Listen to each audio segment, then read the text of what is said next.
भाई सर, ये chief executive कर क्या रहे हैं जी वहाँ पे खैबर पख्तूनख्वा के अंदर? वो गंडापुर साहब ने तो गंडासा उठा लिया बाकायदा, बल्कि अब उनको डंडापुर कहना शुरू कर दिया लोगों ने। तो आप अगर सूबा इस तरह चलाएंगे तो अल्टीमेटली तो कोलैप्स हो जाएंगे आप। देखिए, वाहिद सूबा है जिसका वजीर आला ट्रू इलेक्टेड रिप्रेजेंटेटिव है, बाकी तो कठपुतली हैं। लोगों पे तो हारी हुई है। उधर जो सिंध में जिस तरह का डाकाजनी हुई है वो सबके सामने है। जो कुछ बलूचिस्तान में सरफराज भुगटी को यहाँ से इंपोर्ट करके एस्टेब्लिशमेंट लेकर गई है और लेबल लगा दिया पीपल्स पार्टी का, वो तो बलूचिस्तान के अपने हैं सर। अच्छा, अपना होने का मतलब ये नहीं है कि वो इलेक्टेड भी हैं और ट्रू सेंस में इलेक्टेड हैं। अच्छा, वाहिद आदमी है जिस तरह का इलेक्ट होकर उनको लाया गया है वो सबको पता है। शेख साहब हंस रहे हैं। इलेक्टेड जो है वो ट्रू सेंस में एक सूबे का नुमाइंदा है, वो है अली अमीन गंडापुर। मेरी डिवीजन के फैसलाबाद डिवीजन के हम 15 सीटें हार गए हैं। ये सेंट्रल ऑफ पंजाब की। सही बात। ये पता नहीं क्यों भैया, मैं फैसलाबाद की बात करता हूँ, मैं पंजाब की बात करता हूँ। आज आप अगर होते शेख साहब, आज आपके सामने जो हम फॉर्म 45 लेके जाने वाले थे सुप्रीम कोर्ट में, आपको लग पता जाता। हम यही तो चीख रहे हैं, सुप्रीम कोर्ट को भी कह रहे हैं, जो उनको आज भी गिला किया कि भाई आप कमीशन ही बना दो, आपके सामने सब आ जाएगा। अच्छा, अगर ये नेकनियत है, इनको ऑर्डिनेंस करने की क्या जरूरत थी? क्यों फॉर्म 45 के मुताबिक आज इलेक्शन टाइम आपके दौर में हुए थे, आपको याद है? ऑर्डिनेंस की ऐसा लगता था फैक्ट्री लगा दी आपने। बता दें, ऑर्डिनेंस का मतलब ये है कि आप रिटायर्ड जज without consultation of the chief justice क्यों लगा रहे हैं? मकसद क्या है? आपने हशप करनी है, चीजों को खत्म करना है। आपने वो फॉर्म 45 के एक्चुअल जो काज है उसको आपने खत्म करना है। देखें, अली अमीन गंडापुर ट्रू रिप्रेजेंटेटिव है पब्लिक का, और वो सही जब आप जो कुछ कर रहा है वो अवाम की नुमाइंदगी कर रहा है, वो तो बिल्कुल दुरुस्त कर रहा है। 335 अरब रुपए वापटा के देने भाई, उसने थोड़े देने भाई, जिससे लेने हैं जाकर लेना, उसकी बिजली काट दें। देखें, अगर मैं डिफॉल्टर हूं, मैं अगर भी 85,000 रुपए का अभी मैं चेक देकर आया हूं अपने मुंशी को कि जाओ यार ये बिजली के बिल जमा कराओ, मुझे बता दें अगर मैं डिफॉल्टर हूं तो 1 घंटे के नोटिस पे मेरा बिजली काटे। आपने सर वो कुंडा लगा लेते हैं ना, डायरेक्ट लगा लेते हैं। आप कानून के मुताबिक प्रोसीड करें, यही तो मैं कह रहा हूं कि आप पॉलिसी बनाएं, चारों चीफ मिनिस्टर्स को बिठाएं, आप अपने प्राइम मिनिस्टर को मसले का हल निकालें। थोड़ा है, आप 1600 उसी के खिलाफ FIR नहीं होगी। अब मुझे बताएं कि अगर किसी ने कुंडा लगाया हुआ है, कोई बंदा जनरेटर ही उठा के, कोई बात नहीं की, बात ये है कि अगर आपने लोड शेडिंग 22 घंटे करके वहां के लोगों को अजाब में मुसल्लत करना है, दैट इज नॉट एक्सेप्टेबल। बिल्कुल दुरुस्त कर रहा है। मैं कहता हूं कि वो नुमाइंदा है। मैं इस बात पे भी एग्री करने को तैयार नहीं हूं कि आप 10 घंटे की 12 घंटे की लोड शेडिंग क्यों करें। बात यह है कि जब मैं बिल देने को तैयार हूं, मेरी बिजली क्यों काटें? जिसने बिल नहीं दिया उसकी बिजली काट दें। आप उसको सजा किस बात की साथ उस बंदे को दे रहे हैं जिस बंदा बिल देने को तैयार है? अपने दौर में आपने PTI का दौर था क्या? ऐसा हुआ कि जो 10 घंटे 12 घंटे जो नहीं देता था उसका काटा, और दूसरा ये मुमकिन नहीं है। कोई पार्टी कर लेती करे। अच्छा, इसी जमाने में भी आपके MPs जाके इसी तरह फीडर ऑन कर रहे थे, आपको याद नहीं है? ये तरीका नहीं है। आप गंदम स्कैंडल को तो हाथ लगाने को तैयार नहीं है। $150 बिलियन आप खा गए, $1.5 बिलियन आप खा गए हैं। मुझे बताएं, इस गंदम स्कैंडल की इंक्वायरी क्यों नहीं करते? दुबई लीक्स के पैसे क्यों नहीं लाते? क्यों उसके खिलाफ वो जो इंक्वायरी की है? सर, ये जो चीफ मिनिस्टर साहब का रवैया है गंडापुर साहब का, आप इसे जस्टिफाइड समझते हैं? देखिए, मैं ये समझता हूं कि इस वक्त सबको डायरेक्शनली पुल करना पड़ेगा इस मुश्किल से निकलने के लिए।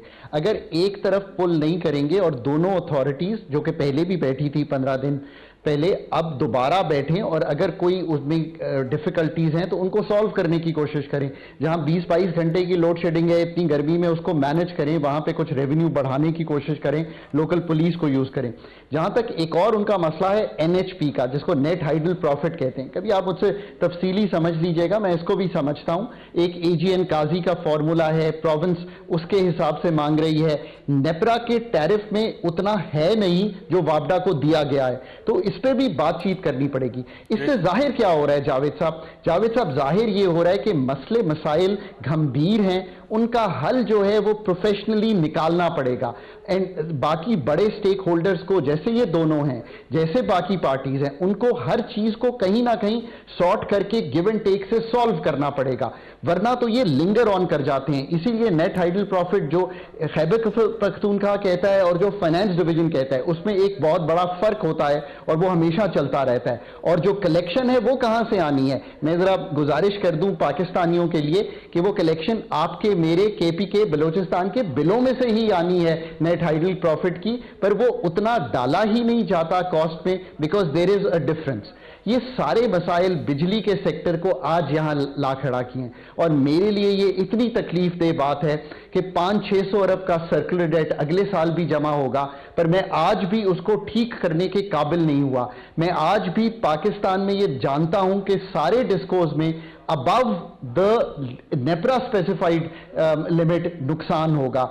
ऐसे मुल्क चलेगा नहीं। हमें बहुत ही बड़े कलीदी फैसले करने पड़ेंगे, वरना हमारे जो सारे चीफ मिनिस्टर्स हैं उनको तकलीफ होती होगी कि उनके प्रोविंस में, पर उसका रिएक्शन रेवेन्यू लाना है, अथॉरिटीज के साथ बैठकर इस मसले को हल करना है, और जो डीपर मसाइल हैं उनको प्रोफेशनल्स को बिठाकर नए नए फार्मूलाज निकालना है।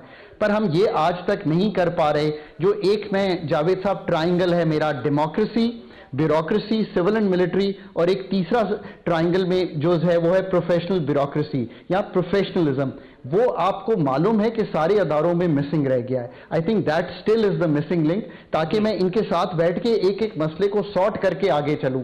अगर ये नहीं करेंगे तो 6 महीने बाद दोबारा मैं आपको कह रहा हूं कि 300-400 अरब फिर सर्कुलर डेट बढ़ गया। मैं एक अफसोस से आपको नंबर दूं, मैंने जब गवर्नमेंट को छोड़ा 19-20 की बात है, तो हमारा PTI की गवर्नमेंट थी, सर्कुलर डेट हमारा जो था गैस का वो 300-400 अरब था।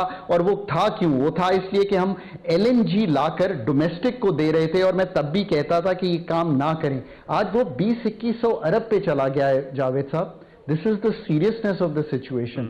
हमें बहुत बड़े फैसले करने पड़ेंगे मुल्क को एनर्जी सेक्टर से निकालने के लिए।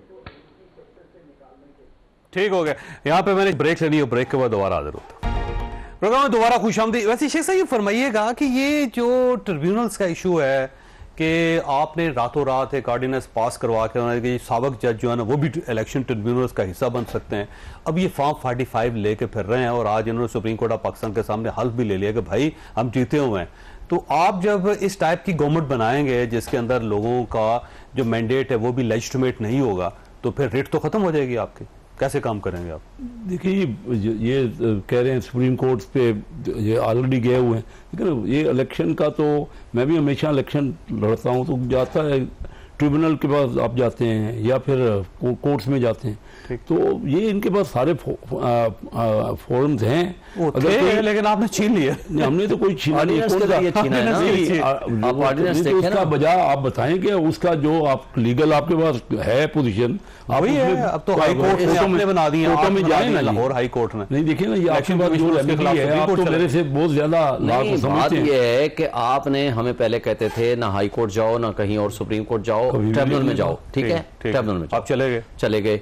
ट्रिब्यूनल ने जब कहा आए जवाब जमा कराओ, फॉर्म 45 ले आओ, आप चले गए, ऑर्डिनेंस ले आए। ऑर्डिनेंस लाने के बाद इलेक्शन कमीशन ने यह कहा कि नहीं, वो जो ट्रिब्यूनल बनाए थे वो सब खत्म, चीफ जस्टिस की कंसल्टेशन भी खत्म, ये सारे केसेस ट्रांसफर करके हम अपनी मर्जी के घर बैठ के एक कोई रिटायर्ड जज बनाएंगे और उसके पास बिठा करके हम ऑर्डर ले लेंगे। अगर ये तर्ज अमल है तो मुझे बता दें कि फिर हमारे पास ऑप्शन क्या है। चीफ जस्टिस की कंसल्टेशन लॉ में लिखी हुई है, वो आपने खत्म कर दी थ्रू ऑर्डिनेंस।